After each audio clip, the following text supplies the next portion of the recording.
ఈ సీరియల్ తర్వాత ఇంకా సీరియల్స్ చేయదలుచుకోలేదు.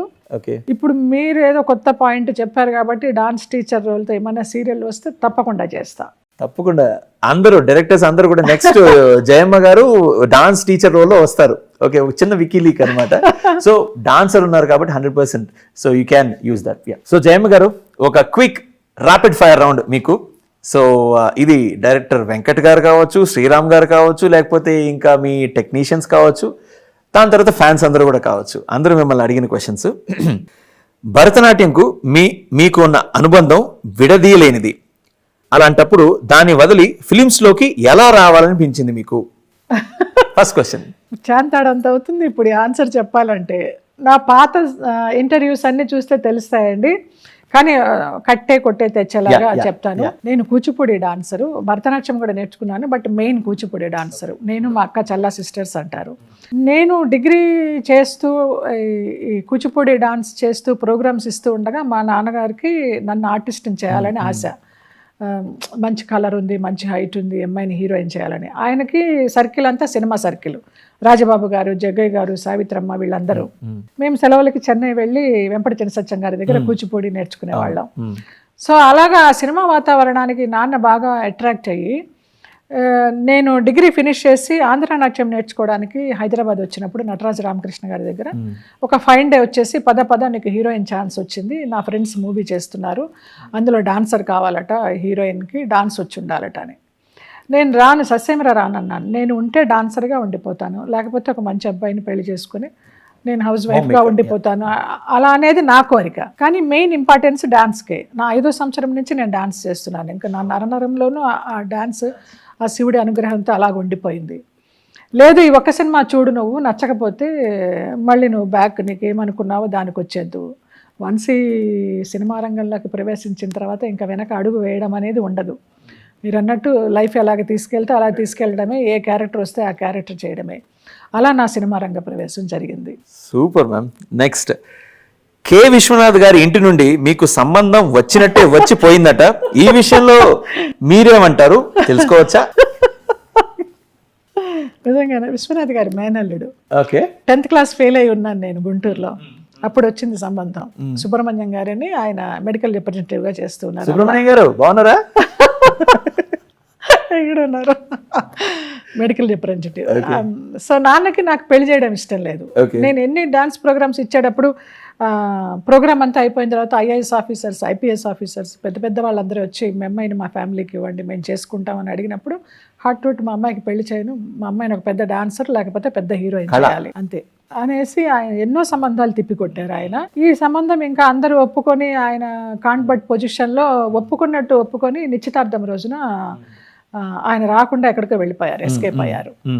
సో మగపెళ్ళి వాళ్ళము మమ్మల్ని లెక్క చేయకుండా, తండ్రి అనేవాడు లేకుండా ఎలాగ మనం నిశ్చితార్థం చేసుకుంటాము.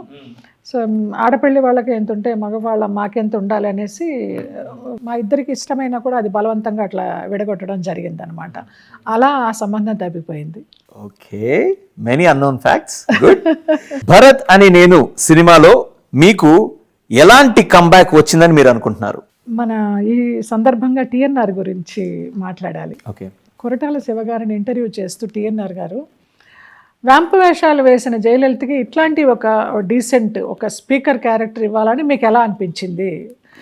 ఆడియన్స్ ఎలా రిసీవ్ చేసుకుంటారో మీరు ఆలోచించకుండా మీరు ఎందుకు ఇంత ధైర్యం చేశారు అని అడిగినప్పుడు, నాకు జయలలితను చూసినా, జయలలిత చీరకట్టు చూసినా ఒక అమ్మ గుర్తు వస్తుంది నాకు.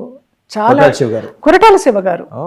నేను 50 days సక్సెస్ మీట్లోనే ఎప్పుడు కూడా నేను చెప్పాను, మళ్ళీ జన్మంటూ ఉంటే కొరటాల శివ గారు నా కడుపున జన్మించాలి అని. నేను చాలా ఎమోషన్ అయినాను. నాలో అమ్మతనం కనిపించింది అని చెప్పిన ఫస్ట్ డైరెక్టర్ ఆయన. ఫ్యాంటాస్టిక్ అండి. సో అట్లా నా ఇమేజ్ని మార్చేశారు ఆయన. ఆ క్యారెక్టర్ ఎంతవరకు పేరు వచ్చింది అనేది పక్కన పెడితే, నన్ను ఒక ఆడదానిగా, ఒక అమ్మగా గుర్తించిన మనిషి ఆయన. So hats off to Shiva గారు. శివ గారు మీ సినిమాల్లోనే కాదు, మీ ఆదర్శాలు కూడా హ్యాట్స్ ఆఫ్. సూపర్. నిజంగా. నాట్యశాల పెట్టాలన్న మీ కోరిక ఎంతవరకు వచ్చింది?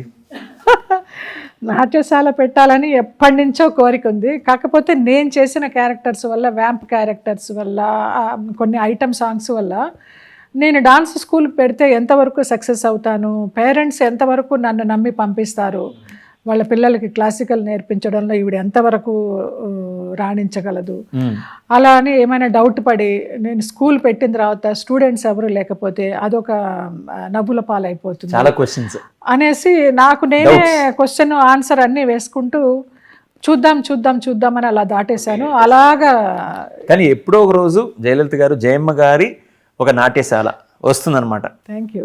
100%. ఎందుకంటే మీకు మంచి బలమైన సంకల్పం ఉంది కాబట్టి వస్తుందండి. ఉంది, God will take care of this. నెరవేరడం లేదు. బట్ ఎందుకు నెరవేరడం లేదు అనేది నేను డిప్రెషన్ అదంతా ఏం అవడం లేదు. సో ఏది జరిగినా మన మంచిగా పెట్టాల్సిన టైం వస్తే పెడతాము.